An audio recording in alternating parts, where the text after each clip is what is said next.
لەبارەی دۆخی سووریا و کاریگەریەکانی لەسەر هەرێمی کوردستان لەگەڵ بەڕێز ئەنوەر حسێن بازگرن و سەر و شۆڤەکاری سیاسی زیاتر قسە دەکەین کە بەسپاس و بەڕێزیان لە ستۆدیۆ لەگەڵمانن. کاگەنوەر زۆر بەخێر بووی. سپاس بۆ دەرفەتە. کاگەنوەر دەمەوێت پێمان بڵێ کە خوێندنەوەی تۆ بۆ دۆخی ئێستای سووریا چۆنە، بە تایبەتی پێگەی کورد لەناو ئاڵۆزیانەی ڕۆژئاوا پێتان وایە بۆ چ ئاراستەیەک دەڕوات؟ زۆر سپاس بۆ ئێوە لە ڕاستیا و ڕووداوانەی ئەو چەند ڕۆژەی سووریا چەندین بۆ چوون و جیاوازی بەخۆیەوە گرتووە کە پێچێ لە درێژەی ڕووداوەکانی 7 ئۆکتۆبەر بێ. ئەو ڕووداوانەی 7 ئۆکتۆبەر ئەمێکە لە ئێستا لە دیمەشق ڕۆد لە سووریا ڕۆدە بەڕێی من درێژکراوی ڕووداوەکانی 7 ئۆکتۆبەرە و درێژکراوی ڕووداوەکانی ئیدامەی ڕووداوەکانی بەهاری عەرەبیە و دەریش وردە وردە خەریکە دەرەکەوێت کە ئەندازیاری ئەم ڕووداوانەی ئەم چەند ڕۆژەی ڕابردوو ئیسرائیلە و ئەو ئەجێنداکەی داناوە نەخشە سازیەکەی بۆ کردووە و ئامانجەکەشی لە ڕاستیە دوای ئەوەی کە حەماس لە فەلەستین تێگەشکێنێ و کۆتایی بە مەترسیەکانی یێنێ لەسەر ئیسرائیل و تەلەڤیڤ و تەواو حیزبوڵڵا تێگەشێنێ لە باشووری لوبنان و کۆتایی بە مەترسیەکانی یێنێ پێش لە دوای ڕووداوەکانی 7 ئۆکتۆبرەوە دیارەکە ئیسرائیل خەمی ئەوەشی بووە کە پێگە و بارەگاکانی ئەم هێزانەی نەیاری لە سووریا چۆن کەم کاتەوە، چۆن پاشەکشیان پێ بکە و ئەوەش دوای ئەوە زۆر تەرکیزی خستە سەر جەختی خستە سەرەوەی کە دەرکەوت کە بەشێکی زۆری کۆمەلگای نێودەوڵەتی پشتیوانیەکەن لەو ئۆپراسیۆنانەی کە بۆ سەر حەماس و حیزبوڵڵا و محور سەر بە کۆماری ئیسلامی ئێران ئەنجامیان داوە یان بێدەنگ بوون، مەسەڵەن وەکو رووسیا. بۆیە پێی وا بوو کە ئەمە باشترین دەرفەتە هاتۆ بەدەستیەوە کە ئەبێ کۆی ئەو مەترسیانەی کە هەم لایەنگرانی محوری کۆماری ئیسلامی ئێران هەم ئیسلامی سیاسی ڕادیکاڵ و مەترسیدار لە منطقەی خستوونە سەر کۆتاییان پێبێنێ. بۆیە ئێستا دەرەکەوێت کە هەم ئەمریکا و ئیسرائیل بە جۆرە لە جۆرەکان هەماهەنگی لەگەڵەکەن و هەم کوردەکان هەماهەنگی لەگەڵەکەن هەماهەنگی لەگەڵ هەیئەت تەحریری شام دەکەن. نەخێر مەبەستم لەگەڵ ئەو ئەجێندایی کە ئیسرائیل دایناوە لە منطقەکەیە. برێز ئەنوەر مەبەستە ئەس دەخوازم یا پرسیار بکەم تو پێ وایە کو هەیئەت تەحریری شام gelek hêzên yê navdewletî li pişt wê ne ji ber wê jî ew qasa bi les pêşva dikeve؟ بێگومان بێگومان مەسەلەن دیقەت بە هەیە تەحریری شام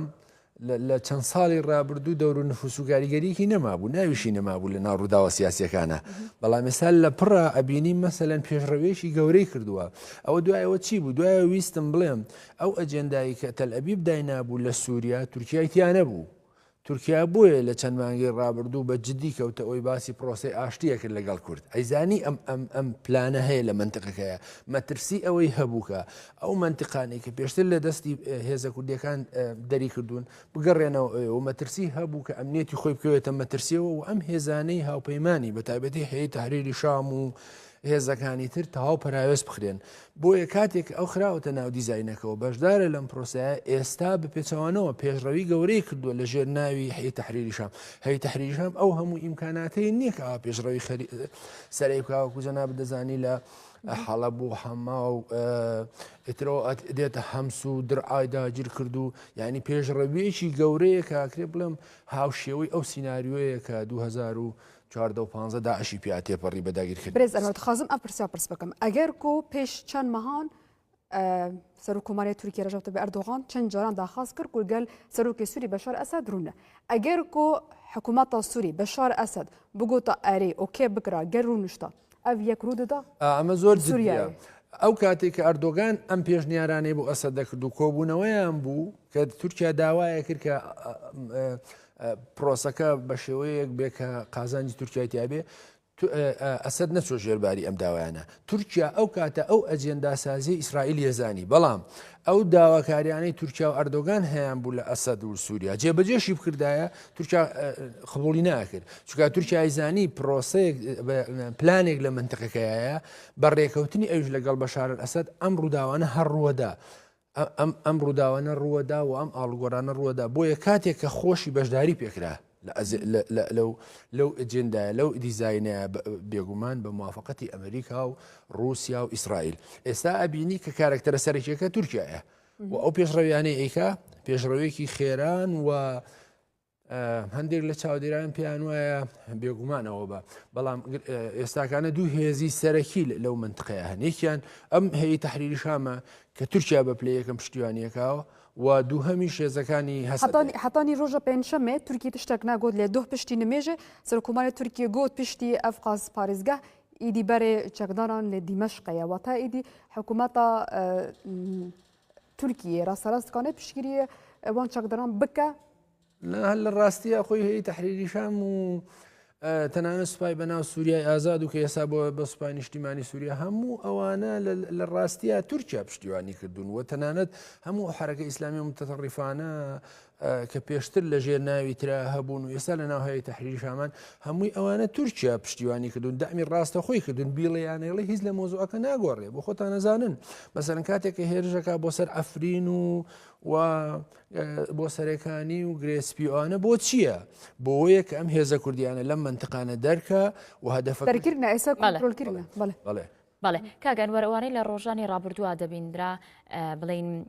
هیچ ڕوانگەی سووری بە فەرمی ئازاردانێکی ڕاستە و خۆی خەڵکی سیڤیلی لایەن دەستەی تەحریری شام و بڵاو نەکردوێتەوە ئەمە ئەوە ناگەێنێ بە بۆچوونی ئێوە کە دەستەی تەحریری شام بێوێ بەم گۆڕانکاریە هەنگاوانەی خۆی لە لیستی تیرۆری ئەمریکا دەربکات بێگومان ئەوە بابەتێکی جددیە هەرچەندە بیر و باوەڕ و ئیدۆلۆژیای ئەوان هەر ئەوەیە کە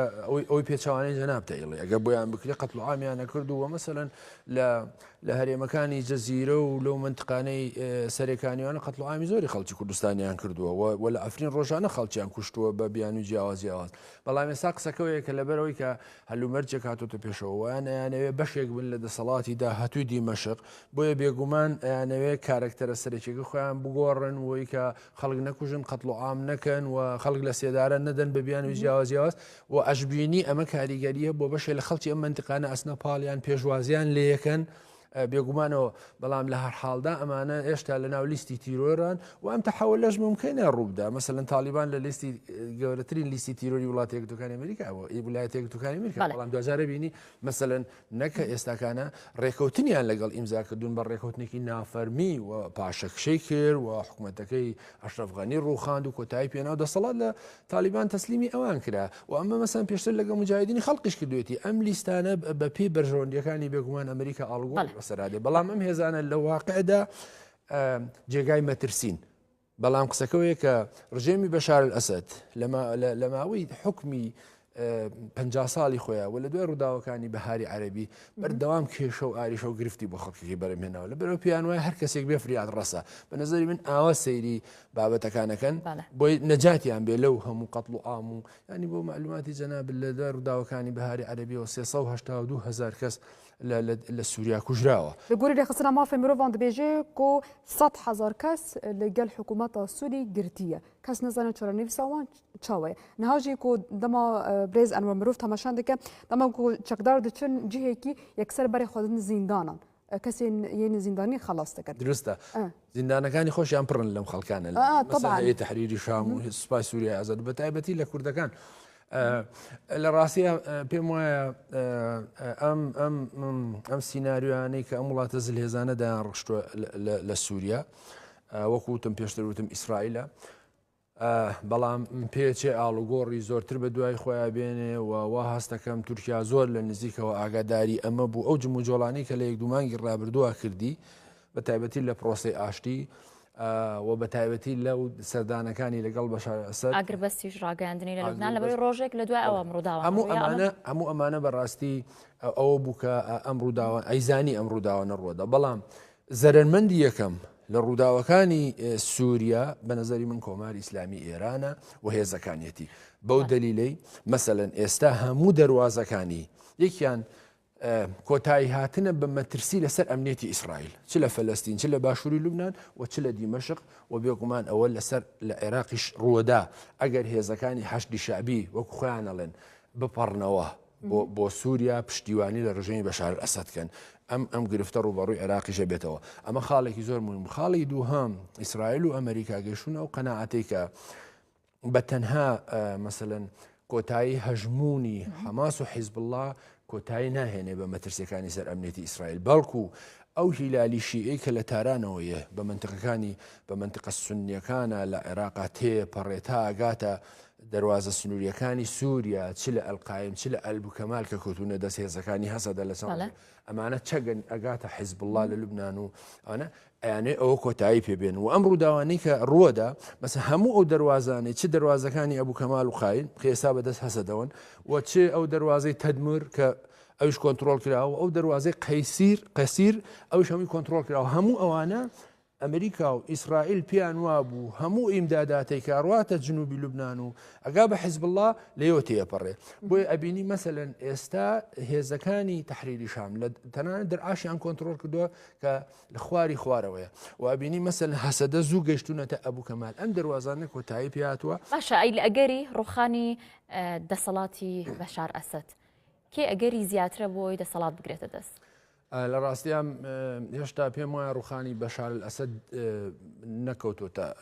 بەر سەرمێزی گفتوگۆی نێوان ڕژنەمەی ئیسرائیلی بەگەلێک جار دەبژم ساعتان مایە و بەشار ئەسەد بچێ لە ڕاستیا چاوەڕێ ئەوەن مەسەرەن بە تایبەتی ئیسرائیل زۆر بۆی گرنگە کە داهاتوی سووریاچی لێدە ڕاستە ئەوان ئەڵێن بە هیچ شێوەیەک ڕێگا نادەین لە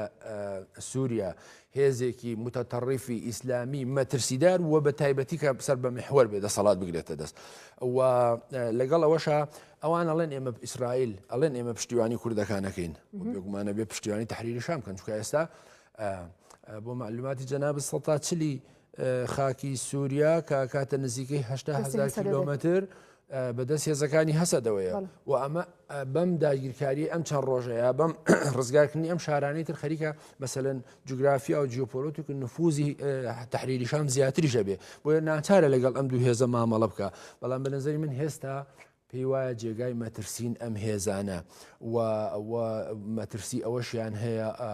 فەوزایەکی گەورە لە سووریا ڕوودا کە بۆیان کۆنتترۆل نەکرێ بۆیە بەڵام ئەبینی یعنی پشتیوانی نەکردنی جددی مۆسکۆ وەمانەوەی هێزەکانی لە تەرتوس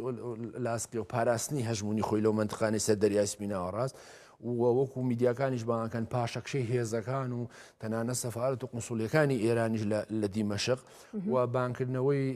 هەموو کارمبەشێکی کارمەندەکانی زۆری وڵاتانی یەکێتی ئەوروپا دەلالەتە لەوەی کە هەست بە جێهێشتنی بەشار ئەسەد دەکات. برێز ئەنوەر ئیسرائیل قبول دەکەیت و ئەو هەیئە تەحریری شام هەفسینۆ ڕبێ لەگەڵ ویە بەڕاستی پێویستی بە گرنتی هەیە مەسەلەن ئەو گرنتیە بێ ئەمریکا و مۆسکۆ بە تایبەتیش تورکیابیدا و لەگەڵەوەشە ترسیان هەیە لەوەی کە تورکیا ئەوەی کە ساڵی 1974 لە قوبرس 1970 خاکی قوبرسی داگیر کردووە و بەم شێوەیە نەکشێتەوە و لە هەمان کاتە هەمویان نیگەرانی ئەوەی هەن تورکیا هەمیشە بە چاوێکی نەیار سەیری پێگە و نفوزی هەسەدە و هێزە کوردیەکانەکە دیسان ڕوبە ڕووبوونەوە ململانەیەکی سەخت لە نێوان هەیە تەحریری شام و هەسەدە ڕووبدا و بارودۆخەکە لەوە خراپتر بکە و هەسەدە گومانی لە هەیە تەحریری شامیش هەیە هەرچەندە ئەڵێن مەسەلەن لە دەرکە کوردیەکان ڕێکوتنێکمان کردووە و هەماهەنگیمان هەیە بەڵام لە هەر حاڵدا ئەوەی کە هەیە تەحریری شامە جوڵێنەوە ئەجێنداسازی بووەکە ئەوەی ئەنقەرەیە بۆ ئەنقەرەش بە چاوێکی هەمیشە دوژمنکارانە و نەیارانە سەیری مەسەلەن بەڵێ برێز ئەنوەر دەخوازم یا پرسیار بکەم ئالی لەشکریدا هەیە تەحریری شام پێشوا دەچێت هەر سەعاتێکی چقاسە کیلومتر کۆنتترۆل دەکە لە ئالی دین دەردورە ساعت پێ جنیڤ ئەس باوەرم لە دەوحایە جوین هەیە کۆمبینەوەی ناوبەرە هەرسێ سەرگردەین و ئەونا ئەکتەرێ سەرەکەی و سووریە برێڤاتە بن بنیرناتا وایە و پشتی وێ جوینە و وەکو ئاستانە یا دەوحاتێکردن کۆنا گوهارتن چێ بە ئالی سیاسیدا لەشکریدا بەڵێ ڕاستە لە ڕاستی ئەو کۆبوونەوەی دەوحا زۆر جددینین لە پشتیوانیکردنی ڕژێمی ئەسەد و لەمانەوەی بە تایبەتی میسر و سعودیوانە پێیان وایە کە بەشار لەسەد بڕوا باشە بەجێ بێڵێ وڵاتە و لە ماوەی لە ڕووی تاریخیشەوە مەسەلەن ڕژێمەکانی لە حافز ئەسەد و بەشار سووریا زۆرترین کات دۆستی وڵاتانی عەرەبی نەبوون و لەسەر دەستی محەممەد شیع سودانی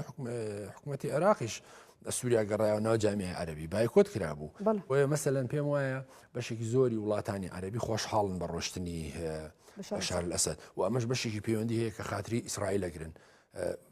کە پەیوەندیەکانیان تەبیعی کردوێتەوە وا بڕیارە پەیوەندیەکانیشان لەگەڵ سعودیە بە تەواوی ئاسایی بکەنەوە بۆیە پێیان وایە ئەبێ هەم ئاهەنگی بکەن لەگەڵ مەسە ئیسرائیل بۆیە بە نەزەریم ئەو دانووسانانەی دەوحە ناتوانێت چارەنووسی بەشار ئەسەد بگۆڕێ و پێشم وایە لەوە زیاتر ڕەنگە نەتوانێت قەتڵ عامی خەڵک بکە و دۆستەکانیشی بە تایبەتی کەوەکوتم هەم ئێران کە پشتیوانی سەرەکی ینی بۆ معلوماتی جەنابن لە ڕووداوەکانی بەهاری عەرەبی 2011 بە دوای ڕووخانی میسر و تونس و یەمەن و لیبیا سووریا لە پێشی هەمویانەوە بوو بەڵام دەستپێوەگرتنی تاران و مۆسکۆ خەرجکردنی دزیکەی زیاتر 7 میلیارد دلار بۆ مانەوەی بەشار ئەسەد ئەم ڕژێمەی هێشتەوە بۆ چی هەدەفەکەش لە ئەسڵا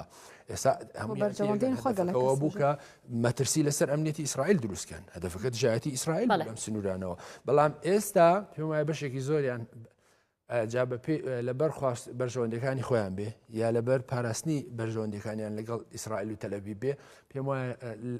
تەییدی ئەم سیاسەتانەی ئیسرائیلەکەن. بەڵێ کاک ئەنوەر دەمەوێت ڕابۆچوونی جەنابتان بزانم وەکو خۆشتان ئاگادارن ینی کاتێک لە وڵاتانی دراوسێ گرشێکی لەو جۆرە ڕوئایە بەتایبەت لەناو هەرێمی کوردستان و عێراقدا ینی خەڵک دوودڵیەکی لێنیشێت تەنانەت کاریگەری لە بازاڕیش ئەکا بەپێی بۆچوونی جەنابتان ئەم گرژیانە تاوەکو چەند ئەگەری هەیە لە داهاتوە بێت هەرێمی کوردستان و عێراقیشەوە. وڵا پێشتریش باسم کرد بێگومان وەکوتم سنوورەکانی پێشخابور و بەشێ لەوانە پەیوەندی ڕاستە خۆیان لەگەڵ هەرێمی کوردستان هەیە و ئەوانە کە لەم دیەوە لە منطقەی پارتی دیموکراتی کوردستان و حکوومەتی هەرێم لەو دووشە لەگەڵ هێزەکانی هەسەدەیە بەڕێ من ئەو پەیوەندیانە بێگومان لە هەلومەرجووی جیاوازا گرژی زۆری بەخۆی بینیەوە ئاسایی بێتەوە تەبیعیە بە تایبەتی کە ئەمریکیەکانیش لەو منطقەیە هەن بەڵام ئەوەندەی پەیوەندی بە عێراقەوە هەیە بەداخەوە کابێ بڵێم عێراق لە ماوەی چەند مانگی ڕابردوو چەند ساڵی ڕابردوو بەشێک بۆ لە میحوەر بەشێک بۆ لە